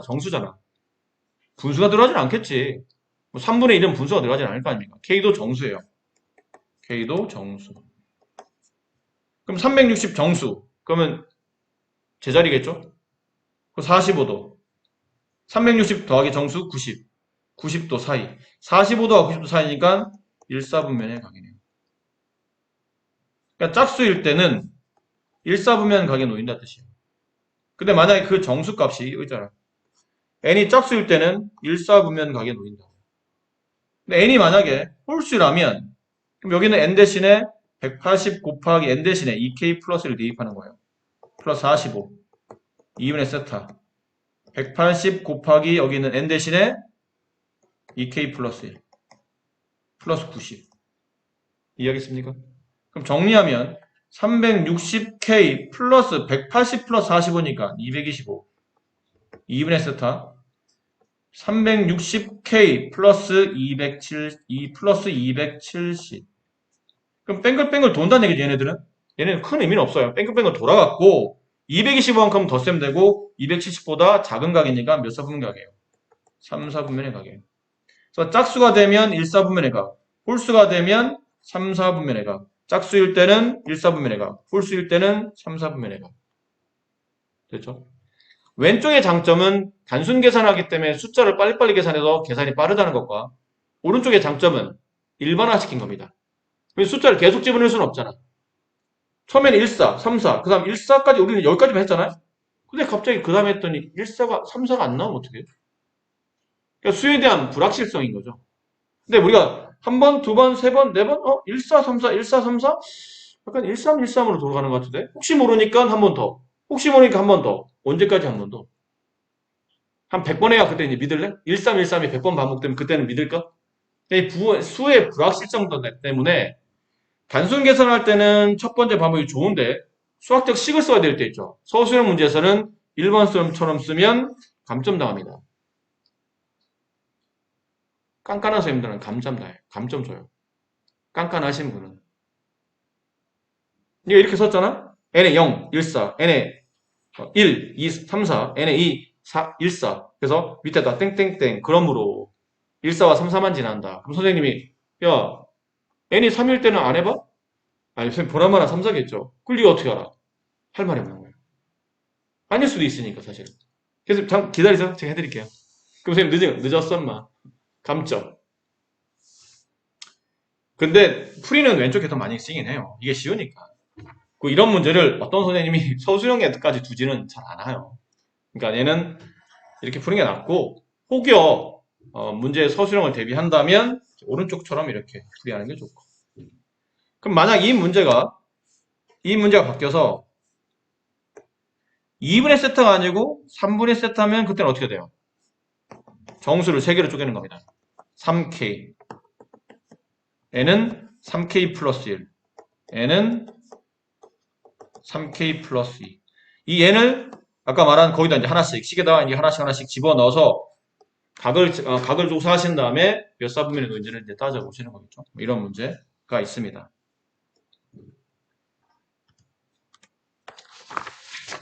자, 다음. 자, 이런 것들도 은근히 굉장히 중요한, 자주 나오는 형태의 문제들이에요. 이거 사실 일반과에서 낼 만한 문제가 몇 개 없거든요. 그러니까 낸다면 좀 전에 풀었던 문제나 이런 문제들이 좀 주로 자주 나왔던 문제 유형이긴 해요. 자, 0보다 크고 세타는 그냥 가계 표현을 보통 이렇게 쓴다고 그랬죠, 요즘은. 이쪽 단어에서는 세타가 보통 각으로 많이 쓰여요. 알파, 베타, 감마보다는 보통 세타가 좀 자주 쓰이긴 하는데, 세타는 0보다 크고 360보다 작은 각입니다. 근데 7세타다. 세타가 나타내는 두 동경이 다음 조건을 만족할 때 세타의 값의 크기를 구하시오. 일치한다? 무슨 말이지? 가만 있어봐. 세타가 지금 보니까 양각이죠? 0보다 크고 360보다 작은 각인데, 그럼 세타보다 7세타가 더 많이 돌아왔다는 뜻이잖아. 몇 바퀴를 더 돌았다는 얘기지. 근데 예를 들어 7세타부터 먼저 계산해 볼게요. 한 바퀴 돌고 두 바퀴 돌고 막 계속 돌아. 계속 돌다가 7세타가 예를 들어 여기 놓였다고 칩시다. 알겠니? 이게 7세타야. 근데 세타는 이만큼이에요. 이게 세타야. 얘는 안 돌았어. 세타가 아까 말했지만 한 바퀴를 채 돌지 못하잖아요. 안 그래요? 세타는 한 바퀴를 채 못 도는 겁니다. 이게 세타야. 근데 그 두 동경이 알고 보니까 딱 포개어지더라는 얘기죠. 뱅글뱅글 돌다가 놓여있는 7세타나 그냥 살짝 올라가는 세타나 같은 위치에 놓인다. 이 뜻이에요. 이해하시겠어요? 그럼 여기서 우리가 얻어내야 될 개념적 핵심은 뭘까요? 7세타에서 세타를 뺀 이 각은 여기 놓이지 않을까요? 동경이? 안 그래? 만약 7세타가 예를 들어 한 바퀴를 돌고 여기까지 왔어. 이게 7세타야. 근데 세타는 이만큼이야. 이게 세타야. 그럼 7세타는 한 바퀴 돌고 이거만큼인데 7세타에서 세타를 빼면 이만큼의 각이 없어지고 동경이 여기 놓이겠죠. 이해하시겠어요? 예를 들어 7세타는 360 곱하기 1 더하기 30도였어. 근데 세타는 360 곱하기 0 더하기 30도야. 이걸 빼면 6세타는 이거 없어지고 360만 남는다는 뜻이에요. 그러니까 360이라는 얘기는 동경이 X축의 양의 방향에 놓인다. 두 개를 빼게 되면 동경은 X축의 양의 방향에 놓인다는 뜻이죠. 이해하시겠어요?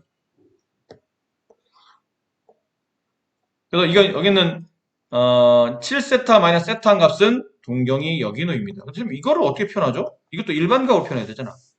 항상 일반각은 360n이 필요해요. 360n 플러스 0 이렇게 쓰면 되죠. 360n 플러스 0 그러는 6세타의 값이 360n이라는 뜻이니까 양변을 6으로 나누면 세타는 60n이 됩니다. 이 세타가 우리가 눈에 많이 밟히는 부분이죠. 여기 있잖아요. 세타는 0보다 크고 360보다 작은데 이 세타 대신에 60n을 대입합니다. 그 양변을 60으로 나눠요. 그러면 n값은 이렇게 되네. 따라서 이걸 만족하는 n값, 제 크기는 1, 2, 3, 4, 5가 돼요. 이 n은 정수잖아. 돌아간 회전각. 그럼 세타의 크기는 여기다 1을 집어넣거나 2, 3, 4, 5를 집어넣어서 나온 각이니까 1 집어넣으면 60, 2 집어넣으면 120, 3 집어넣으면 180, 4 집어넣으면 240, 5 집어넣으면 300. 이게 문제에서 원하는 세타의 크기가 되는 겁니다. 근데 세타 아까 말했지만 어디 사이 있죠? 0도와 360도. 다 0과 360 사이 있는 각이잖아요. 가능한 각이 된다는 뜻이에요. 자, 다시 두 번째, 이번엔 2번 문제로. 이번엔 방향이 반대이고 일직선상에 놓여요. 그럼 뭐 이런 느낌입니다. 그냥 이해하기 편하게 그냥 쉽게 그릴게요. 7세타는 여기 있어요. 이게 7세타예요. 근데 세타는 여기 있는 거예요. 이게 세타예요. 이렇게 되면 두 동경은 방향이 서로 반대를 바라보고 있죠. 근데 일직선상에 놓이는 겁니다. 이런 구조를 말해요. 아, 그렇군요, 선생님. 하지만 우리는 그림에서 만족할 게 아니고 여기서 우리가 개념적인 포인트를 짚어내야 되잖아. 그럼 개념적 포인트는 뭐냐면 7세타가 회전하는 각에서 세타가 회전하는 각을 보통 이런 경우는 빼는 거죠. 뺀다 더한다는 정해진 건 없어요. 나중에 이걸 공식처럼 외우는 애도 있는데 뭐라 외워 이거를. 그림을 이해하면 되지 왜 이걸 왜 외워? 쓸데없는 거 외우지 마. 그냥 안 외워도 돼. 그냥 이해를 하면 돼. 이런 경우는 더하기보다는 빼는 게 좀 일반적이에요. 그럼 7세타에서 세타를 뺀다는 얘기는 이 각과 이 각은 서로 막국지로 가죠. 그럼 7세타에서 세타를 빼게 되면 동경은 여기 놓입니다. 여기가 뭐예요? 360n. 항상 일반각으로 표현해야 된다. 306, 몇 바퀴 돌았는지 모르니까. 360n 플러스 180 이렇게 돼야 되겠죠. 그럼 6세타의 값이 360n 플러스 180도. 이렇게 되니 양변을 6으로 나누게 되면 세타의 극에는 60n 플러스 30. 근데 세타가 어디 서 있다고 그랬나요? 0보다 크고 360보다 작아요. 양변에 30을 뺍니다. 마이너스 30. 60n 30 빼면 330. 양변을 60으로 나누죠? 그럼 마이너스 2분의 1 n 나누면 얼마야 대충?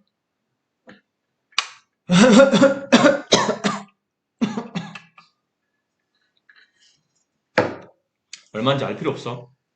우린 정수값만 찾으면 되니까. 360을 60으로 나누면 6이잖아. 그럼 얘는 5. 얼마겠지. 그럼 이 안에는 정수값만 찾으면 되니까 누구예요?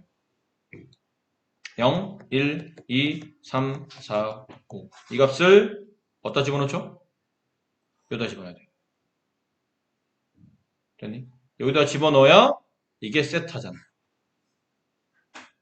됐습니까? 0 집어넣으면 30, 1 집어넣으면 5 집어넣으면 330. 이렇게 해서 세타 값이 이런 식으로 구해지는 겁니다. 계산은 별로 어렵진 않아요. 이 개념을 이렇게를 이해를 해야 돼요. 이 식을 만들 수 있느냐 없느냐죠.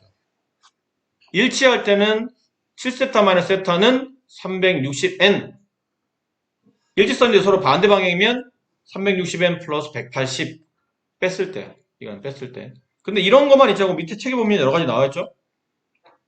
일치할 때, 서로 반대 방향일 때, x축 대칭일 때, y축 대칭일 때. 심한 경우는 y는 x 대칭일 때도 나와요.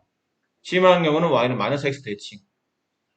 끝도 없어. 그러니까 만들려면 끝도 없어요. 그래서 이런 문제는 외우는 게 아니고 이해를 하시는 겁니다. 됐니?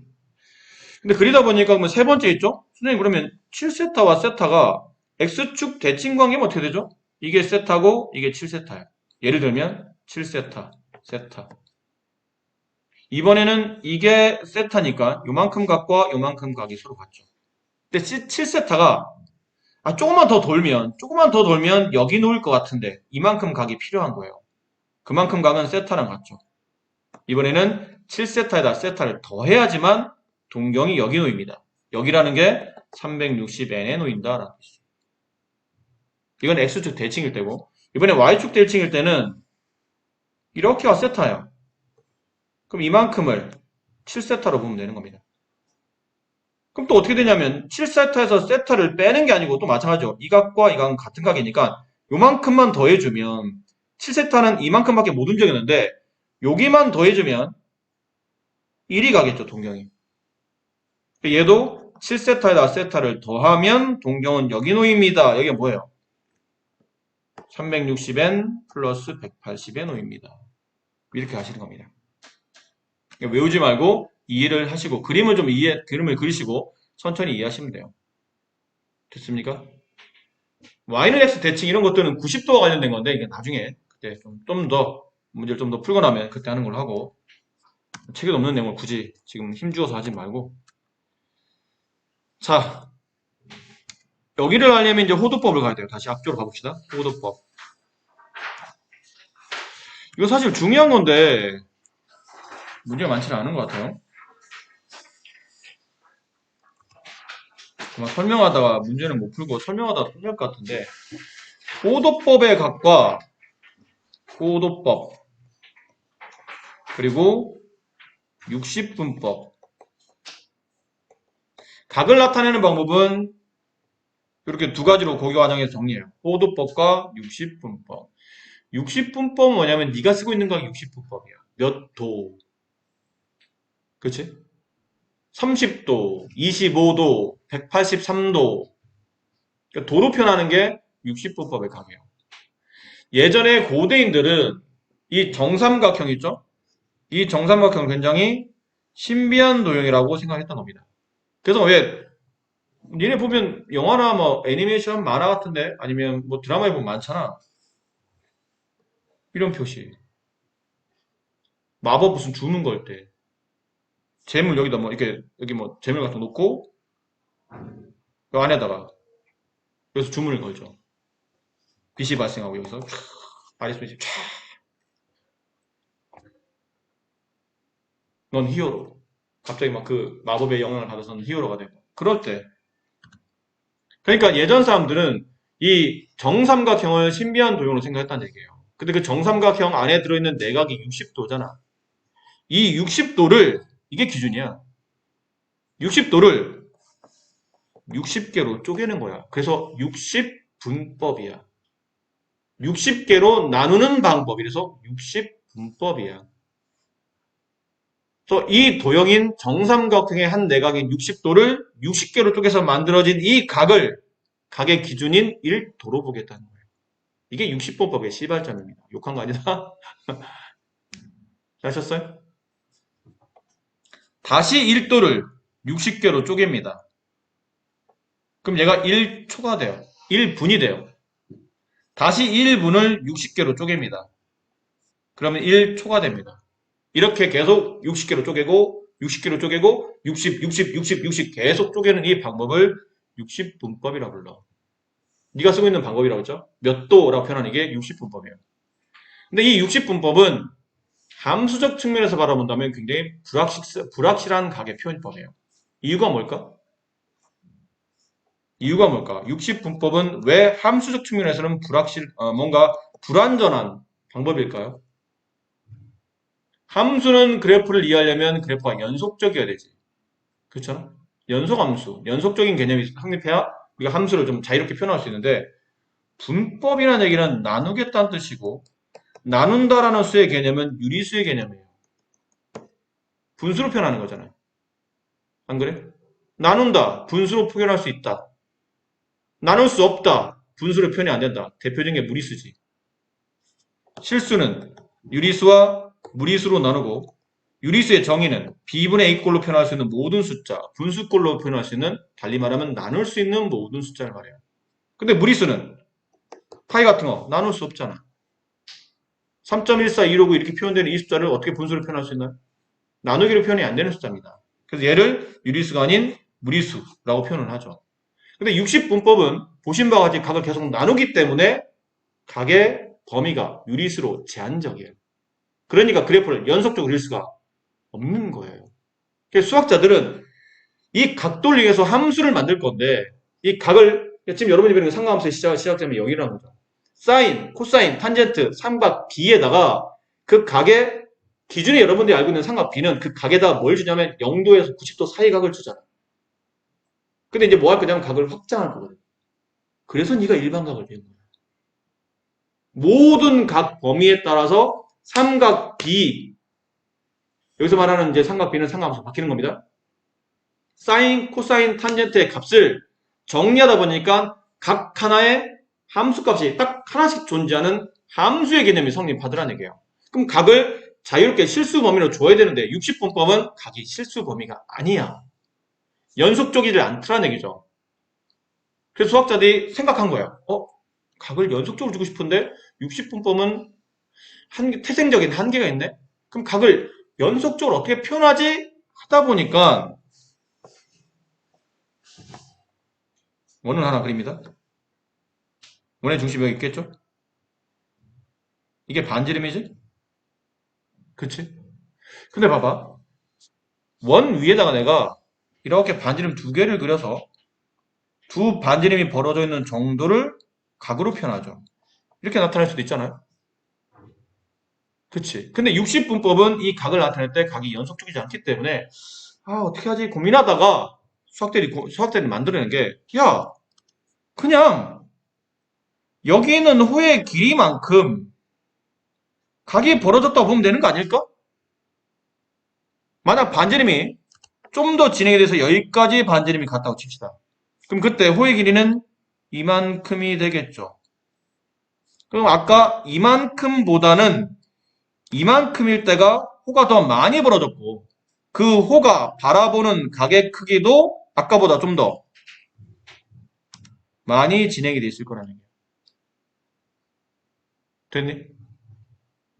근데 호의 길이는 연속적이잖아. 길이니까. 호의 길이가 연속적이니까 호가 벌어져 있는 크기만큼 나타내는 마주보는 각도 연속적일 거란 얘기지. 아니 생각해봐. 호가 이렇게 벌어져 있는 크기만큼 됐나요? 호가 이렇게 벌어져 있는 크기만큼 각이 벌어지잖아. 그럼 호의 길이는 연속적이니까 중간에 호가 딱딱딱딱 이렇게 끊어지지? 호가 벌어지는 그 호의 길이 자체가 연속적이기 때문에 그 호가 바라보는 각도 연속적으로 나타낼 수 있을 거라는 얘기야. 그래서 호의 길이를 가지고 각도를 재보자. 그러면 그 각은 연속적으로 표현할 수 있을 테니까. 그래서 호의 길이로 각도를 재는 방법. 줄여서 호, 도, 자, 미안합니다. 호, 도, 너무 먹고 싶어서 호, 도, 법이라고 부르는 거예요. 아시겠어요? 자, 그러면 그럼 보자. 괜히 호도가 얘기해서 미안합니다. 쓸데없는 짓을 해도. 하여튼 사람이 쓸데가 없어 가끔. 근데 또 너무 완벽해도 문제잖아. 가끔 이렇게 쓸데가 없어 보이기도 해야지. 안 그래? 수업 끝날 때 다 됐으면 헛소리야. 자, 그러면 아까 해서 60분법은 60도를 60개로 쪼개서 1도를 기준각으로 보죠. 그럼 호도법도 기준각이 있어야 된다는 얘기죠. 뭔가 기준이 돼야 될 거 아니야. 그걸 가지고 이제 각을 만들어내야 될 테니까. 그럼 1도처럼 호도법의 기준이 되는 1의 개념이 누구냐면 1호도입니다. 이름 좀 이상하죠? 1호도. 우리나라 말이에요. 왜 웃겨 나 지금? 1호도. 우리나라 말이에요. 이거를 영어로 하면 1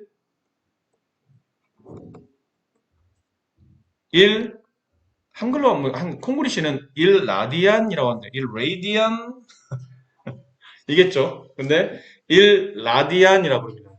1호도 라디안 라디안 뭐 어차피 영어 발음이라 1라디안 이게 기준이에요. 1라디안 1호도가 기준이야. 근데 그럼 1호도는 어떻게 계산하는 거지? 정의예요, 정의. 이건 약속이잖아. 각도를 아까 아니 1도는 왜 1도야 그게? 60도를 60개로 쪼갠 게 1도잖아. 그 약속한 거잖아. 그렇게 보자라고 약속한 거잖아. 이것도 약속이에요. 얼마만큼을 1호도로 보냐면 반지름 길이 잘 봐. 이 반지름 길이랑 호를 따라 움직일 때 이 반지름 길이와 똑같은 길이만큼 움직입니다. 그러니까 이만큼이 R이란 얘기야. 반지름과 똑같은 호의 길이를 따라 움직여요. 그럼 그때 호의 끝점을 이어서 만든 이 각을 1호도라고 부릅니다. 아까 말한 1라디안이라고 불러요. 이게 1라디안이야. 됐니? 그럼 만약 반지름이 두 개 겹쳐요. 이렇게 반지름이 두 개 겹쳐. 여기도 반지름이에요. 됐니? 근데 호의 길이만큼 각도를 재는 방법이 호도법이라며. 그러면 실제 지금 호의 길이는 여기만큼이 호의 길이잖아요. 그렇죠? 그럼 여기는 지금 이만큼의 호의 길이는 2R이잖아? 그럼 바라볼 때 그 각의 크기를 2라디안이라고 써준다고. 그럼 3R이면 1R이면 1R이 바라보는 각의 중심각의 크기를 1라디안이라고 부른다면 2R일 때는 2라디안, 3R일 때는 3라디안, 그럼 파이 r일 때는 파이 라디안. 그렇죠? 이런 규칙이잖아. 1r일 때는 1라디안, 2r일 때는 2라디안, 3r일 때는 3라디안, 파이 r일 때는 파이 라디안. 근데 파이 r이 뭘까? 왜 선생님 갑자기 뜬금없이 파이 r을 썼을까? 반원의 호의 길이에요. 반원의 호의 길이가 파이 r이잖아. 그럼 원의 둘레는 2파이 r이니까 반원의 둘레는 파이 r이겠지. 이만큼이에요. 이만큼. 아이고. 이게 뭐라고요? 파이 r이라고. 그럼 그때 반지름과 반지름 사이에 벌어져 있는 이 각도가 파이 라디안이야. 근데 라디안은 원래 단위가 아니라 생략해도 무방해. 보통은 생략해. 앞으로는 생략한다. 처음이니까 그냥 써드렸는데 보통 라디안은 단위는 아니에요. 그래서 보통 생략합니다. 파이. 됐니? 그럼 파이 r일 때 그 파이 r이 바라보는 중심각을 호도법으로 나타내면 파이 라디안이 되는 거예요. 근데 선생님, 파이 라디안은 결론은 호도법의 180도랑 같은 건가요? 그렇죠. 호도법에서 파이 라디안은 60분법에서는 180도랑 같은 각이 되는 겁니다. 여기서 양변을 180도로 나눕니다. 양변을 180도 나누면 1도는 양변을 180으로 나눕니다. 도라고 붙이면 안 되고 양변을 180으로 나누면 180도를 180으로 나누면 1도가 나오죠. 1도 60분법의 기준각인 1도는 호도법에서는 180분의 파이 라디안이 되는 거예요. 혹은 양변을 파이 라디안으로 나눠요. 그럼 좌변은 1라디안이 나오죠. 1라디안. 파이 라디안을 파이로 나누면 1라디안이 나오겠지. 호도법의 기준각인 1라디안이 실제로는 60분법에서 우리가 알만한 각으로 표현하게 되면 파이분의 180도 정도 된다는 얘기예요. 근데 파이가 대충 3.14 정도 되잖아. 그러니까 이 각은 50 몇 점 이렇게 된다는 얘기예요. 대충 호도법의 각인 1라디안은 대충 57점 어쩌고 이렇게 된다는 뜻이에요. 대충 그 정도 된다는 뜻입니다. 그게 1라디안의 크기가 된다. 아시겠어요? 얘네들은 중요합니다. 좀 이따가 60분법과 호도법을 각도 계산할 때 얘가 중요하게 쓰이니까 기억하셔야 되는 내용이에요. 이 내용은.